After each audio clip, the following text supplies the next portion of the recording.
Ya, peringkat daya saing Indonesia mengalami penurunan. Pemirsa, data terbaru yang dirilis dari IMD World Competitiveness 2020, Indonesia berada di peringkat 40, turun 8 peringkat dibandingkan tahun sebelumnya di posisi 32. Peringkat daya saing Indonesia mengalami penurunan. Berdasarkan data yang dirilis IMD World Competitiveness 2020, Indonesia berada di peringkat 40. Turun 8 peringkat dibanding tahun sebelumnya di posisi 32.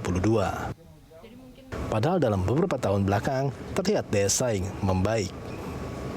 Menurut IMD, dari hasil survei yang dirilis, Indonesia memiliki beberapa tantangan, di antaranya pertumbuhan ekonomi yang diperkirakan melambat pada semester pertama tahun ini. Adanya kenaikan angka pengangguran, serta bertambahnya tingkat kemiskinan imbas COVID-19. Selain itu, penurunan ekspor-impor dan lemahnya fokus sasaran pembangunan. Pemeringkatan IMD disusun dengan melakukan asesmen terhadap 63 negara atas ratusan faktor, termasuk serapan tenaga kerja, biaya hidup, dan belanja pemerintah. Ya, sejak tahun 2016 sebenarnya peringkat daya saing Indonesia ini terus mengalami perbaikan, pemirsa. Hal itu terlihat dari laporan IMD yang menunjukkan peringkat yang terus mengalami kenaikan.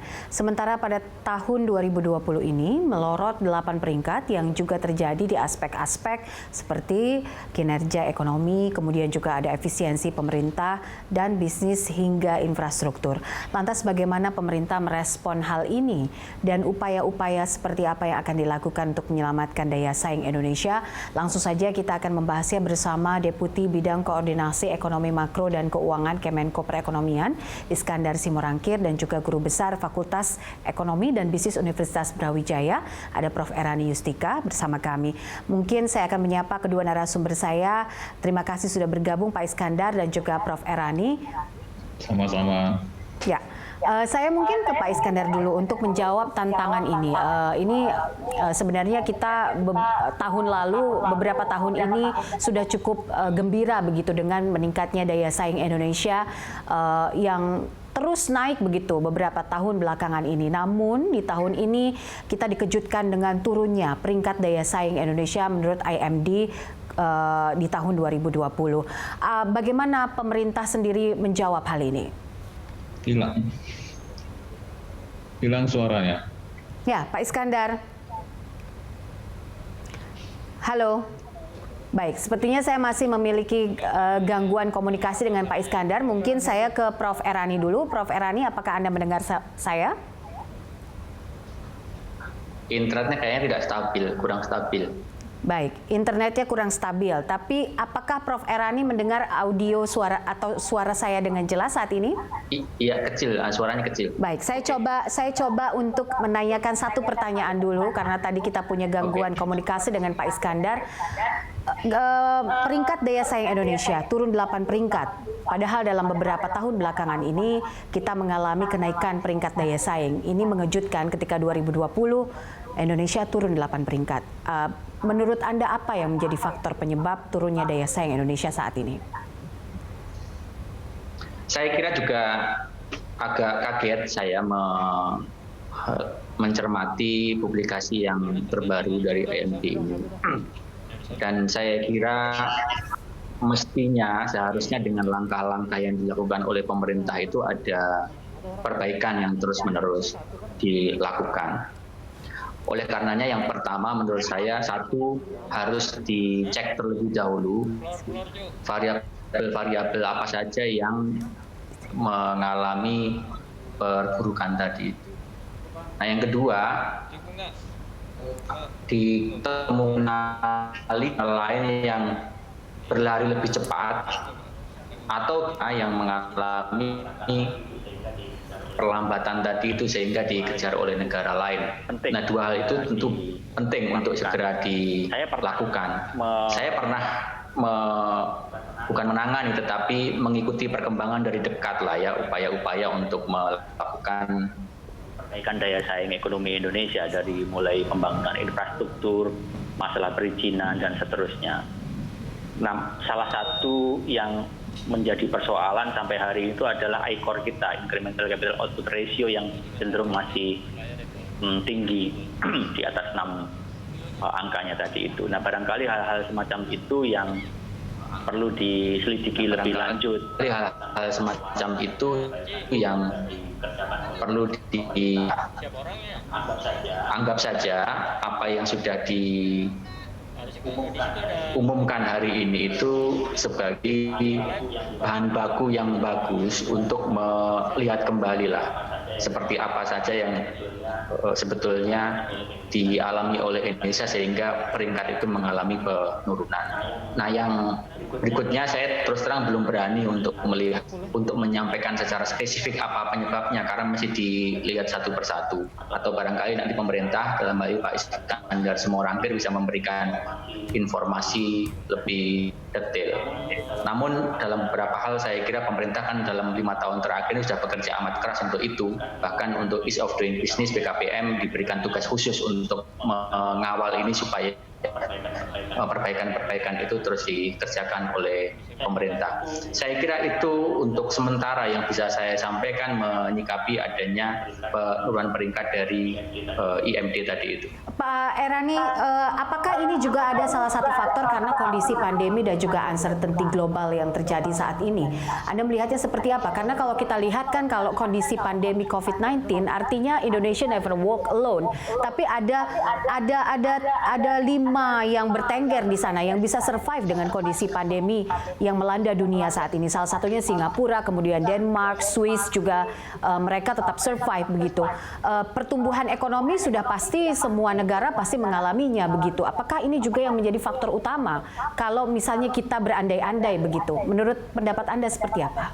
Pak Iskandar udah bisa ya? Saya kira kan penilaiannya dilakukan sebelum pandemi ini berlangsung. Indonesia terpapar oleh pandemi itu kan awal Maret ya. Sementara data dan seterusnya kan diambil sebelum itu. Nah, yang kedua, bukan hanya Indonesia sebetulnya, negara seperti Amerika Serikat itu juga merosot yang tahun sebelumnya itu rankingnya 3, itu kalau tidak salah yang baru itu ranking 10, jadi dia melorot amat tajam juga. Terjadi di beberapa negara yang lain. Oke. Saya kira yang lebih tepat itu adalah kita segera melakukan pengecekan satu persatu di antara variabel-variabel tadi itu dan memantulkan dengan realitas di lapangan. Itu saya kira yang paling tepat untuk dilakukan dan dengan itu perbaikan-perbaikan segera bisa dikerjakan. Oke, baik. Saya ke Pak Iskandar untuk menjawab ini. Mungkin pemerintah yang harus menjawabnya. Ada beberapa hal yang menjadi penyebabnya begitu kalau kita baca dari apa yang dilakukan oleh IMD. Salah satunya adalah pertumbuhan ekonomi dan juga ada turunnya daya saing versi IMD ditengarai akibat lemahnya fokus sasaran pembangunan. Apa benar ini, Pak? Dan kalau misalnya pemerintah menengarai masalahnya atau fokusnya satu-satu, apa yang menjadi penyebabnya sehingga kita bisa turun drastis 8 peringkat? Ini kita harus hati-hati ya mencermati daripada daya saing versinya IMD ini. Kalau lihat faktornya kan salah satunya mereka kemukakan kan pertumbuhan ekonomi. Kalau kita lihat pertumbuhan ekonomi kita sampai triwulan 1 itu kita positif 2,97. Kalau dibandingkan dengan yang peringkat 1 kayak Singapura, itu pertumbuhan ekonomi mereka itu negatif, bahkan mereka sudah masuk hampir resesi ekonomi kayak gitu. Nah, ini juga perlu kita pertanyakan juga. Jadi harus hati-hati juga. Ini bagus untuk cambuk kita untuk memperbaiki, tetapi kita jangan menelan bulat-bulat juga. Harus kita cek dulu. Karena saya lihat nih faktornya katanya pertumbuhan ekonomi. Coba lihat perbandingan, saya melihat data ya, untuk triwulan 1 itu hanya tinggal beberapa negara aja yang pertumbuhannya itu positif. Salah satunya Indonesia 2,97. Coba kita lihat misalkan di triwulan 1 Cina. Cina itu kalau kita lihat growth-nya itu mengalami kontraksi 6,8. Dibandingkan dengan triwulan 4 itu 6%. Berarti kalau kita jumlahkan misalkan point to point ya, dia udah turun 12,8 sampai dengan triwulan 1. Maka itu saya bilang ini harus hati-hati. Karena kita justru ketika Pak Presiden pertama sekali di dalam pidato pelantikan beliau, itu kan ada 5 hal yang disoroti beliau, ya, yang menjadi juga ini program prioritasnya pemerintah. Yang pertama itu Pak Presiden jelas pesannya membangun infrastruktur, ya kan? Kita lihat itu dieksekusi, maka itu harus hati-hati nih, cut off datanya kapan yang dia gunakan sebagai ukuran. Tapi ini bukan defend, kita nih untuk kebaikan yang lebih bagus kayak gitu ya. Mana faktor-faktor yang memang kita lemah sehingga ini bisa kita dorong. Harus hati-hati juga. Ini kan pendekatannya survei. Yang menurut pemerintah sendiri ini bukan lemah, Pak, saat diri. ini. Pak, maaf saya potong sedikit. Kalau dilihat lagi ini sebagai cambukan untuk Indonesia, mana faktor yang menurut Anda bahwa kita memang lemah sehingga IMD saja sampai memperkirakan kita turun gitu? Ya, saya bilang, saya terus terang kaget saya dengan penurunan. Ya, di satu sisi lembaga lain mengalami penguatan karena kita melakukan reformasi struktural yang luar biasa, termasuk kita sekarang juga lagi diproses RUU Cipta Kerja di DPR. Ini RUU Cipta Kerja ini merupakan lompatan besar di dalam memperbaiki iklim investasi kita. Lompatan besar di dalam meningkatkan daya saing kita, seperti itu ya. Pada saat yang bersamaan ini kok justru saya lihat poin-poin pentingnya itu yang justru yang dilakukan pemerintah penguatan ini justru di sini saya lihat negatifnya. Jadi saya sulit menjawab pertanyaan itu karena justru penguatan karena kita sadar bahwa salah satu kelemahan kita kan masalah birokrasi yang panjang. Maka itu kita mengajukan yang namanya RUU Cipta Kerja itu. Ya, kita dorong supaya proses daripada birokratisasi itu menjadi sederhana. Termasuk juga perizinan yang begitu panjang, banyaknya overlapping, kemudian kegemukan regulasinya. Itu kan kita benahi semua di dalam RUU Cipta Kerja. Tapi apakah RUU Cipta Kerja ini sudah sedemikian efektif? Karena kan baru reformasi ini kan terjadi pada saat Pak Jokowi ada begitu. Kemudian juga kenaikan peringkat daya saing kita juga terjadi pada saat pemerintahan Pak Jokowi. Bukan hanya RUU Cipta Kerja, sebelumnya kita juga melakukan reformasi birokrasi kan gitu. Maka tuh ukuran-ukuran ini ini nggak bisa saya bilang nggak bisa kita telan bulat-bulat seperti itu. Ini karena ini kan pendekatan survei. Siapa yang dia survei, kemudian cut off tanggalnya kapan kayak gitu ya.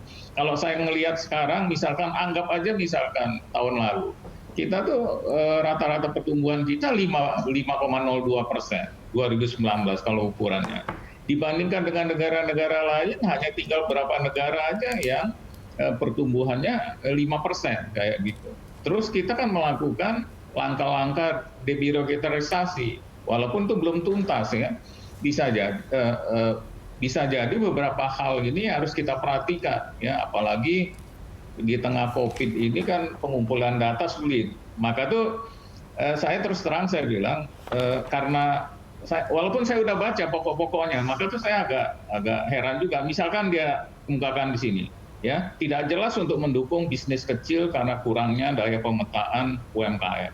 Udah jelas tuh tahun lalu itu kita mengalokasikan jauh lebih besar untuk kur aja 190 triliun.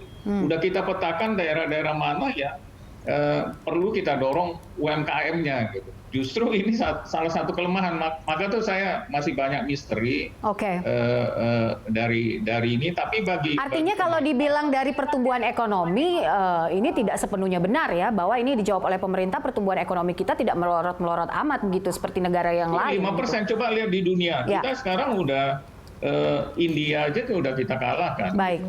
Kalau lihat pertumbuhan ya, kalau ukurannya itu gitu loh. Maka itu ini perlu klarifikasi dulu kita. Artinya kan nggak semua, ini kan pendekatannya survei kayak gitu ya. Maka itu harus hati-hati kita cermati. Ini apa seperti Pak Irani bilang, apa negara lain lebih cepat atau mungkin respondennya, ya kan bisa begitu yang ininya. Tapi intinya gini lah, pemerintah tuh menyadari masih banyak kekurangan, khususnya seperti EUDB kita, ease of doing business kita di peringkat 73. Ini karena iklim investasinya kurang mendukung. Nah, ini udah diadres oleh pemerintah karena sadar itu ya. Nah, itu. Baik, nanti kita akan lanjutkan usai jeda. Kita akan lihat data-datanya lagi. Tadi menyinggung soal IODB juga, kita akan lihat bagaimana peringkat IODB kita, update-nya seperti apa. Usai jeda, pemirsa tetaplah bersama kami dalam Hot Economy.